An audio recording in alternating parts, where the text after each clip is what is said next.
He was born Theodore Robert Cowell in 1946, but his first lie began the day he entered the world. His mother was introduced to him as a sister. His grandparents became his parents. The truth about his identity was locked in silence, a secret that shaped a restless mind. Ted was always the quiet observer, a boy who didn't quite fit in. He studied people like puzzles, expressions, weaknesses, trust. Neighbors described him as polite, charming, a helpful young man. Yet inside him, something darker was growing, something he worked hard to hide. As a teenager, Ted discovered a fascination with control and the thrill of watching fear in the eyes of others.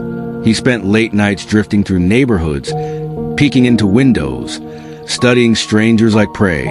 He learned early that a smile could be a disguise. A friendly voice could open any door. The world praised him for his confidence, while his shadow applauded his hunger. Friends and teachers saw a bright future ahead of him. Law school, politics, influence. No one imagined that the boy sitting quietly in the back of the classroom would one day become one of the most feared serial killers in American history. Behind the charm, behind the handsome face, a storm was forming. The world still thought Ted Bundy was just another promising young man. January 1974, Seattle, a quiet neighborhood. A young woman asleep in her own bed. Ted Bundy slipped into that home like a shadow with a heartbeat. She survived a brutal attack, but it was the first sign that something monstrous had awakened. 1 month later, a promising university student named Linda and Healy got ready for bed. Morning came. She was gone. No screams. No struggle. Just silence. Her disappearance was a terrifying message. He could take anyone anytime. Then came the warm summer crowds. Young women laughing by the lake. Sunlight on the water. No one noticed the smiling man with his arm in a cast. Pretending to need help with a sailboat. 2 women walked away with him that day. None came back. The fear had a pattern. College campuses, parking lots, nighttime streets. Places that once felt safe were suddenly hunting grounds. Police had a name now. Witnesses remembered what he called himself. He said his name was Ted. Yet while authorities searched for a monster, the world saw a polite law student, holding doors open, shaking hands, smiling. The truth was still hiding in plain sight, and the darkness inside him was only getting bolder. Leaving Washington didn't change his hunger. It only widened the map. Utah became his new playground. Law school by day, nightmares by night. He wore confidence like a perfect disguise. Everyone saw a charming student. No one noticed the shadow walking beside him. Women began disappearing again. Same pattern. Same cold precision. His darkness no longer needed props like fake casts or crutches. The mask was now invisible. It all unraveled during a routine traffic stop. Inside his Volkswagen, police found rope, handcuffs, a ski mask, an ice pick, objects that gave shape to his crimes. Ted smiled politely as they arrested him, already plotting his next move. Once locked up, he played the role of the misunderstood intellectual. He fired his lawyers. He insisted on defending himself. A killer turning the courtroom into a stage.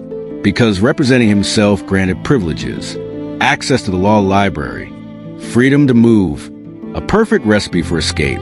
So he did. He jumped out of a courthouse window. Just like that, gone into the Colorado mountains.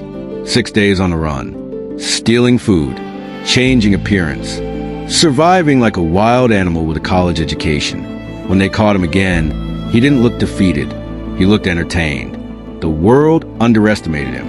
They still believed he could be contained. They didn't understand that a cage means nothing to a man who thinks he's smarter than everyone else. And he was already planning his next escape, one that would lead him farther from consequence and closer to the darkest chapter of all. Florida was waiting. He was ready to unleash the monster completely. The fugitive crossed state lines and found the perfect playground, Florida. January 15th, 1978, in the dead of night, at the Chi Omega sorority house at Florida State University, an attacker slipped inside. He brought a heavy piece of firewood, covered in darkness, carrying both rage and purpose. By 2:45 a.m., 2 young women lay dead. 21-year-olds Margaret Elizabeth Bowman and Lisa Janet Levy. One was strangled, the other savagely beaten and assaulted, both asleep and defenseless. At the very same time, two other women in that house, Karen Chandler and Kathy Kleiner, suffered brutal injuries and survived. They didn't remember her face, just shadows and violence.